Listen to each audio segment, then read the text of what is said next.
రాష్ట్రంలో power cuts పై Twitter వేదికగా CM రేవంత్ను ప్రశ్నించారు మాజీ మంత్రి కేటీఆర్.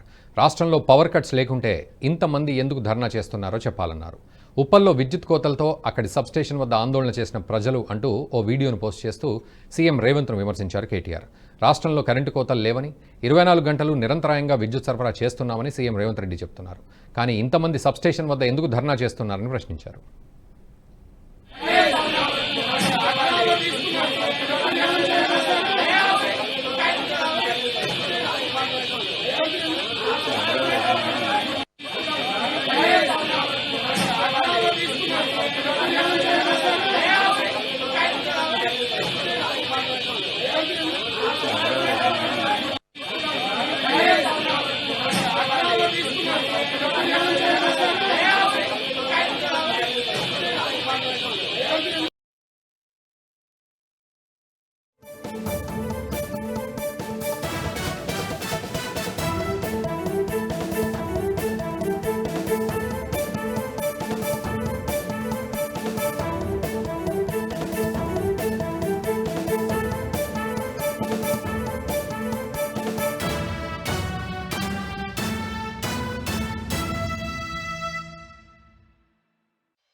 ఈ వీడియో మీకు నచ్చినట్టయితే లైక్ చేయండి, 10 మందికి షేర్ చేయండి. అలాగే కామెంట్ల రూపంలో మీ అభిప్రాయాలను మాతో పంచుకోండి. Nationalist hub group of channels ను సబ్స్క్రైబ్ చేసుకుని తెలుగునాట జాతీయవాద జర్నలిజాన్ని ప్రోత్సహించండి. ఈ వీడియో కింద ఉన్న బెల్ ఐకాన్ పై క్లిక్ చేయడం మర్చిపోవద్దు.